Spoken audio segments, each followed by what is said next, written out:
Azərbaycan yaxın 5 il ərzində bərpa olunan mənbələrdən alınan enerji hesabına ölkə daxilində qaza qənaət edəcək. Nəticədə isə həmin qaz həcmi ixraca yönləndiriləcək. Today already signed contracts with our investors on solar and wind power stations will allow us to have by 2030 6 gigawatt of solar and wind energy. Azərbaycanın yaşıl enerji istehsalına ən böyük töhfəni isə Xəzər dənizi verəcək. Yəni dənizdə külək layihələri intensiv şəkildə dövrəyə girməlidir. Qeyd olunan həcmlərin istehsalına öz töhfələrini verməlidir. 6,5 gigavat həcmində alternativ enerji istehsalı təxminən nə qədər qaza qənaət etməyə imkan verəcək? Söhbət burada bir neçə milyard kubmetr qazdan gedə bilər. Yəni buradakı balaca rəqəmlər deyil, kifayət qədər böyük rəqəmlərdir.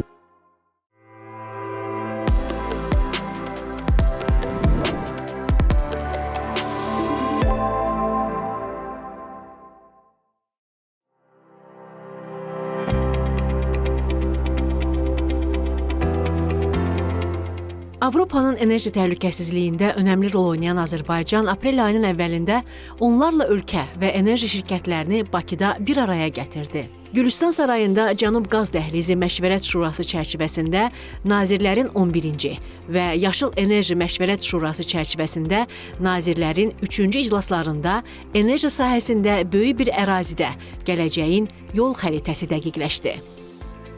Bu mötəbər tədbirdə Yaşıl Enerji Məşvərət Şurasının 3-cü toplantısının reallaşması da təsadüfi deyildi. Çünki öz enerji istehsalını şaxələndirən Azərbaycan artıq yaşıl enerji sahəsində də etibarlı tərəfdaş kimi dünyanın diqqət mərkəzindədir. Müzakirələrə Prezident İlham Əliyevin gələcək fəaliyyət planını bütün təfərrüatı ilə ortaya qoyan nitqi öz damğasını vurdu. Prezident çıxışında vurğuladı ki, Azərbaycanın təbii qazını hazırda 12 ölkə alır.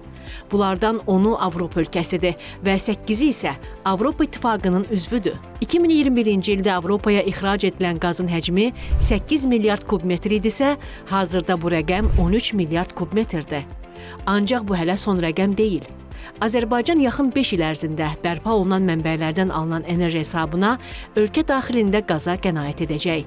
Nəticədə isə həmin qaz həcmi ixraca yönləndiriləcək. Today already signed contracts with our investors on solar and wind power stations will allow us to have by 2030 6 gigawatt of solar and wind energy.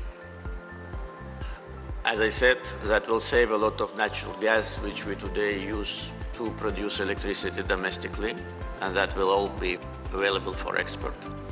We are actively developing ourselves with our own investments, hydropower potential. Today in the liberated from Armenian occupation territories of Eastern Zengezur and Karabakh, we already installed 270 megawatt of hydropower stations. More than 30 small hydropower stations have been already inaugurated, and in the next maximum 5 years this number will grow up to 500 megawatts with additional 30 plus small hydropower stations. So that will eventually by 2030 create energy potential of 6.5 gigawatt. Tədbirdə ali qonaq qismində iştirak edən Avropa İttifaqının Energetika və Mənzil Tikintisi komissarı Dan Jorgensen'in Azərbaycanla bağlı fikirləri diqqət çəkəndi. Avropa İttifaqı komissarının nitqində yer verdiyi məqamlar onu göstərdi ki, Azərbaycan təkcə qaz yox, eyni zamanda gələcəyin alternativ enerji ixracatçısı kimi də Avropanın diqqət mərkəzindədir. It is about charting a path towards our future. And that is why we are working to establish a green energy corridor between the South Caucasus and the European Union. There are various concrete ideas using different technologies and different routes. The EU stands ready to step up cooperation with Azerbaijan to develop its tremendous potential, including with offshore wind power technology in the Caspian Sea. Dövlət başçısı 2030-cu ilədək Azərbaycanın yaşıl enerji istehsalı hədəfinin 6,5 giqavat olduğunu açıqladı. Bu qədər böyük bir gücü isə Azərbaycanın enerji arxitekturasında önəmli dəyişikliklərə səbəb olacaq. Bərpa olunan enerji mənbələri Dövlət Agentliyinin direktoru Cavid Abdullayev bildirir ki, Azərbaycanın yaşıl enerji sahəsində məqsədyönlü şəkildə atdığı addımlar və gördüyü konkret işlər nəticəsində qoyulan hədəflərə vaxtında çatmaq olacaq.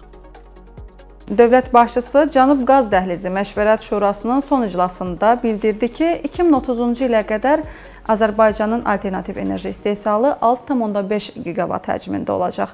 Bu hansı mənbələr hesabına reallaşacaq? Biz xüsusi olaraq qeyd edə bilərik ki, 2027-ci ilin sonuna qədər biz bilirik ki, təxminən 2 giqavat həcmində güclərin Azərbaycan şəbəkəsinə, bərpa olunan güclərin şəbəkəsinə inteqrasiyası mümkündür. Bunun üçün biz artıq bütün zəruri hazırlıq işlərini başa çatdırmışıq. Bu o deməkdir ki, biz artıq torpaq sahələrini müəyyənləşdirmişik və Azərbaycan qanunvericiliyinə uyğun olaraq həmin torpaq sahələri bərpa olunan enerji mənbələri ərazisi kimi təsbit edilib. Təxminən 4500 hektardan artıq bir torpaq sahələridir. Eyni zamanda ciddi beynəlxalq şirkətlər cəlb olunmaqla Amerika Birləşmiş Ştatlarının Tetra Tech, Türkiyənin EPRA, İtaliyanın Cezi şirkətləri bizim şəbəkənin təhlillərini aparıblar və şəbəkədə zəruri olan gücləndirmə işləri hamısı müəyyənləşdirilib ki, bu qədər gücün şəbəkəyə inteqrasiyası üçün hansı addımlar atılmalıdır. Yəni, bərpa olunan enerji mənbələrindən istifadə iki mühüm məsələnin həllinin özündə ehtiva edir. Bir, torpaq sahələrinin müəyyənləşdirilməsi, ikinci, şəbəkə infrastrukturunun mövcudluğu və şəbəkə infrastrukturunun o gücləri qəbul etmə imkanlarıdır. Qeyd elədiyim kimi, sırf araşdırmalar tam elmi əsaslara əsaslanaraq bu məsələlərin həlli artıq masa üzərindədir və o 2 giqavat güclərinlə bağlı zəruri olan bütün müqavilə bazası artıq demək olar ki, yekunlaşmışdır. Yaşıl enerji sahəsində həyata keçirilən əsas addımlardan biri də ölkədə indiyə qədər mövcud olmayan müasir infrastrukturun qurulmasıdır. Araşdırmalar göstərdi ki, bizə şəbəkənin yeni indi yarımstansiyaların tikintisi, xəttlərin tikintisi ilə paralel artıq bir saxlanç sistemlərinin də dövrəyə girməsinə tələbat yaranıb. Məlum olduğu kimi, Azərenerji Açıq Səhmdar Cəmiyyəti tərəfindən 250 meqavat, 500 meqavat saat həcmində Azərbaycanda ilk dəfə saxlanç sistemlərinin qurulması üçün tender elan olunub və tender ayın 11-də başa çatıb. Biz indi onun nəticələrinin elan olunmasını və həmin saxlanç sistemlərinin quraşdırılmasını gözləyirik. Azərbaycanın yaşıl enerji istehsalına ən böyük töhfəni isə Xəzər dənizi verəcək. Lakin ən böyük töhfə biz gözləyirik bizim doğma Xəzərimizdən. Yəni, dənizdə külək layihələri intensiv şəkildə dövrəyə girməlidir. Qeyd olunan həcmlərin istehsalına öz töhfələrini verməlidir. O istiqamətdə də artıq dediyim kimi çox ciddi tədbirlər həyata keçirilir. Demək olar ki, Xəzər dənizinin Azərbaycan sektorunda su obyektləri qanunvericilikdə olan kimi desək, su obyektləri müəyyənləşdirilib, onların razılaşdırılması demək olar ki, yekunlaşıb. Biz bu yaxın günlərdə tam olaraq həmin ərazilərin koordinatlarını biləcəyik. Eyni zamanda intensiv şəkildə geniş coğrafiyadan olan şirkətlərlə bu istiqamətdə danışıqlar başlanıb və mən xüsusi olaraq qeyd etmək istəyirəm ki, bizim dənizdə külək potensialımız bilirsiniz ki, Dünya Bankının təhlilləri əsasında 157 giqavata qədər qiymətləndirilib. Onların dayaz-sulu hissədə olan potensialı 35 giqavat qiymətləndirilib və həqiqətən də investorların bura olan marağı bu potensialın kifayət qədər böyük olmasına dəlalət edən bir məsələdir. 2030-cu ildə 6,5 giqavat yaşıl enerji istehsalına sahib olacaq Azərbaycan, bunun sayəsində qaz ixracını böyük həcmdə artırmaq imkanı qazanacaq. 6,5 giqavat həcmində alternativ enerji istehsalı təxminən nə qədər qaza qənaət etməyə imkan verəcək? Söhbət burada bir neçə milyard kubmetr qazdan gedə bilər. Yəni buradakı balaca rəqəmlər deyil, kifayət qədər böyük rəqəmlərdir və o qaz sonradan xaricə ixrac oluna bilər. Bilirsiniz ki, qaza tələbat böyükdür və o Cənub qaz dəhlizindəki müzakirələr də, aparılan danışıqlar da bir çox məsələləri aydınlıq gətirməyə yəqin ki, kömək eləyəcək. Xəzərdən Qara dənizə uzanan yaşıl enerji koridorunun reallaşması üçün tərəflər, yəni Azərbaycan, Gürcüstan, Macarıstan və Rumıniya önəmli bir mərhələni artıq geridə qoyublar. Cavit müəllim, son olaraq Azərbaycan, Türkiyə, Bolqarıstan və Gürcüstan arasında yaşıl enerjinin ötürülməsi və ticarəti üzrə ikinci nazirlərin görüşü keçirilib. Həmin görüşdə nələr müzakirə edildi və yeniliklər nədən ibarət idi? İnterkonnektorların sayı artdıqca investorlara təklif oluna biləcək ixrac marşrutlarının həcmi və istiqamətləri, onların son nəticədə həmin Azərbaycanın yaşıl enerjisini istehlak eləyəcək, biz ona off-takerlər deyirik, onların tapılmasına geniş imkanlar yaratmış olacaq. Və ona görə də bu yeni interkonnektorun artıq onunla bağlı bilirsiniz ki, sənəddə imzalandı, 4 tərəfli. Onun formalaşması Azərbaycanın yaşıl enerji ixracına xüsusi dəstək verən hadisə kimi dəyərləndirilməlidir və son nəticədə qeyd elədiyiniz bir qədər yuxarıda o böyük həcmlərin bu interkonnektorlarla vasitəsilə Avropaya nəqlində xüsusi rolu və yeri və dəstəyi olacaq bir layihə kimi nəzərdən keçirilə bilər. Xəzər dənizi, Qara dəniz, Avropa interkonnektorunun ilkin təhlillərini yekunlaşdırmaq üzrədir. Eyni zamanda Cənub qaz dəhlizində Asiya İnkişaf Bankı və Asiya İnfrastruktur İnvestisiya Bankının müqavilə bağlandı bu üç ölkə arasında ki, onlar həmin o digər interkonnektorun maliyyələşməsi ilə bağlı zəruri vəsaitləri təqdim edəcəklər və məsləhətçi şirkətin seçimi üçün artıq bu günlərdə belə deyək, texniki tapşırığın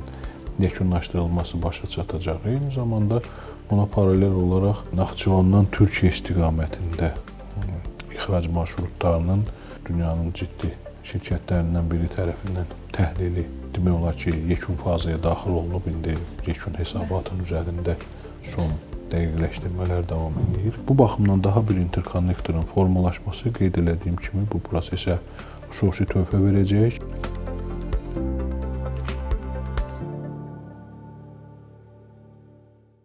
Yaşıl enerji ötürücüsü olacaq kabel xətti Avropa və Asiyanı birləşdirən müasir infrastruktur layihəsi olacaq. Azərbaycan bu kabel xətti ilə həm öz yaşıl enerjisini ixrac edəcək, həm də Asiyadan Avropaya enerji ötürmək istəyən ölkələr üçün tranzit rolunu oynayacaq.